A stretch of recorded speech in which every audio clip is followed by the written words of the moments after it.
Hello, today I'm starting a new series on the model railway. This is my bedroom layout, as you can see with the bed there.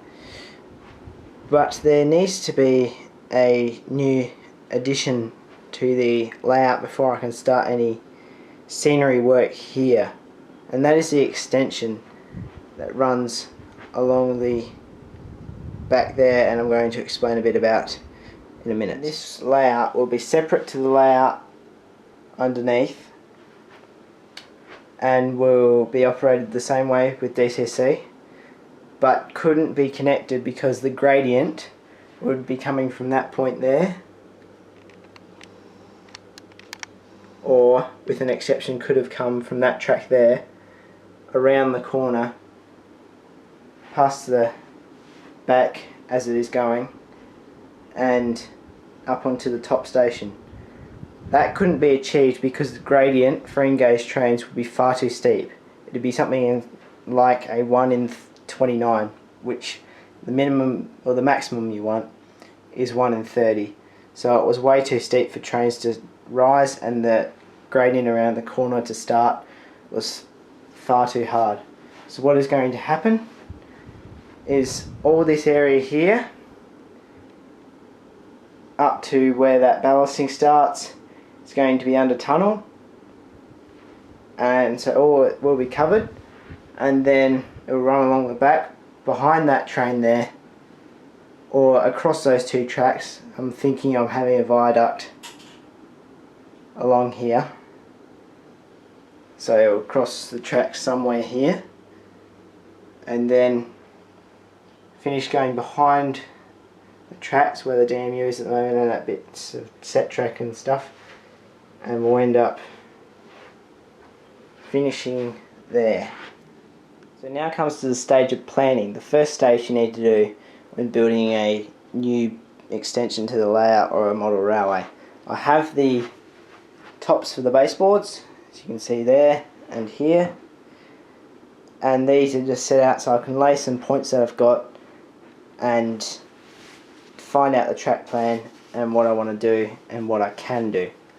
The track plan book is this Pico track plan book for all layouts to suit all locations, and it's really a very good book / magazine for looking at new track plans, and gives you a wide variety of track plans for any type of layout. The track plans that I'm looking off are plan number 21 and 22. These plans I find I really like. 21 gives me quite a bit of operational capability, and maybe combining that with the industrial siding or something to that effect on plan 22. So I'm going to try and set out that plan on this board with Inchel Frog points and a bit of track that I've got.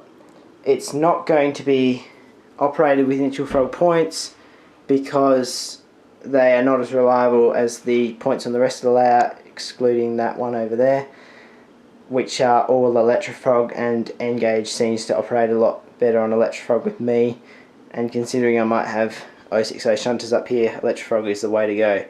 So I haven't actually purchased any Electrofrog points as of yet, but I can use these Inchel Frog points here to plan the layout station track plan for up here. There may be a similar track plan, well, a very small track plan over at Watlington at the back, which might only incorporate 2 sidings and a loop or something like that, so I can get trains to run around, etc. And it may be operated by a shuttle, don't know yet. So here we go.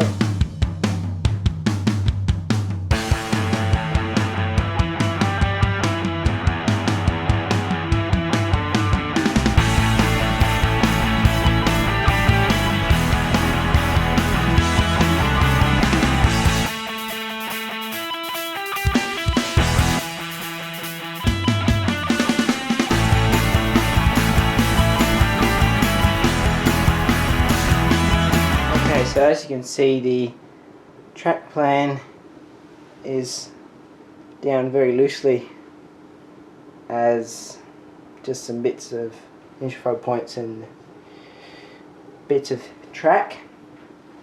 Now this is all very good, the track plan, as it works pretty well identical. I mean, obviously the siding lengths aren't exact to the plan here,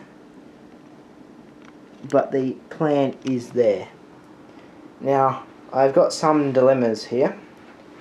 In order to fit a diesel of probably maximum size, like this class 20 here, I have to allow enough room up that end for a run round plus a buffer stop or something to that effect for the point to change.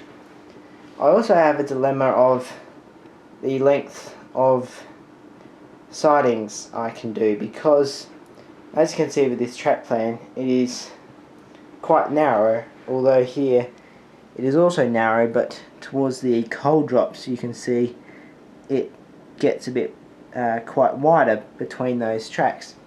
Now the dilemma I have here is, in order to fit the lengths of sidings that I have there, I have to be able to fit them in this section here. Now as the plan is at the moment, with that length, I can't do that without adding a bit of baseboard along here. Now that's all well and good, but obviously this is a bedroom layout. The bed has sort of got to be one of the priorities, and like being able to sleep in here and etc. And if the layout comes out to about there, which you would need to, as it is at the moment with that plan, probably hit my head on the layout all the time. So that means that at the moment that whole track plan basically is fitting in this section here.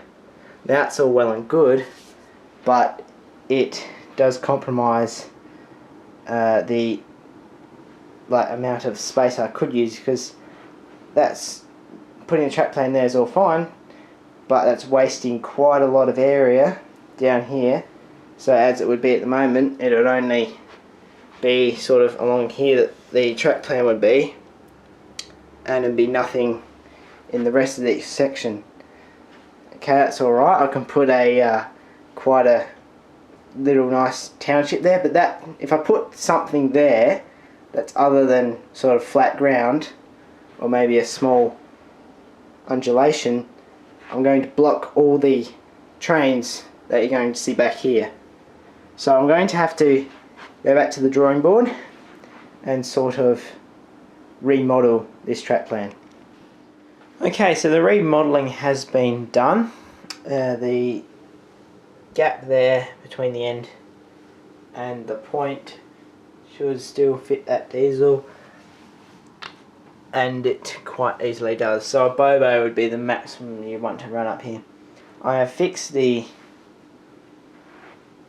thin track plan problem by simply just taking bits of track out here and connecting the points toe to toe, etc.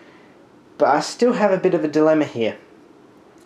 The tracks do come, like, adding the points toe to toe has helped. I have been able to bring them back, and that's neatly. I mean, it doesn't look exactly like the track plan, as you can see. I mean, that track here goes like sort of bit squiggly. It's more straight there, and I can't really get it like it is in track. That doesn't bother me too much.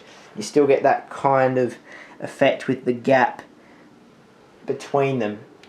I still have a bit of a dilemma though. I'm still pretty much wasting the amount of space I've got available, because I've got so much space between there all the way down to there that I can use. And I don't want to just cut it back to where it is, because let's face it, a dog bone, which is the trains come along here and then they do a loop and then go back along the same thing and then back around the oval sort of there. Over there, that's fine with the oval and coming here. But you don't really want to see a dog bone on a model railway, because it's very train setty. I mean, this is all set track, and like the trains come round, and it doesn't look very good, especially if you have a 4-coach Mark 1 train where the loco might be in the corner but the rest of it is still here. And I don't really want to cut it back. It might that I have to bring the wood back here and cut it back and have a tunnel mouth here, another one here.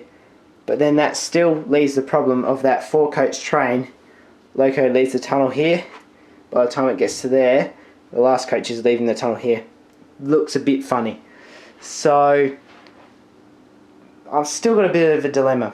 Anyway, I'll keep looking at a few more plans. Okay, so some rethinking has been done and more remodelling, and I think I've finally got a solution for the problem of not wasting too much space. I now have a curved track plan that comes in like so. It is the same. It is the same as the one before, but will go quite a bit more back this way rather than being all the way back there. So it allows me to put a bit of housing possibly back there behind it, while also possibly a bit more scenery here, which you do occasionally see on layouts, sort of maybe possibly a paddock or something like that. I have slightly compromised the track plan just to allow a little bit more space, which is to probably, might not happen, but probably add a 3-way point in there instead of just the 2. So instead of these two being that far apart, they'll be a 3-way, or they'll just be a lot closer, so I can get a bit more space back there. And the trains, well, it's going to fit 7 wagons plus the diesel there, but the trains, if they come into that track there, will just be reversed out onto the track there, which will go all the way back there, so that will be no problem. And then they'll come in by that point there to the head shunt and then push the wagons into the sidings there. So that is the solution for this track lane likely. The next part is to buy the points and the track and get the baseboards set up. See you next time.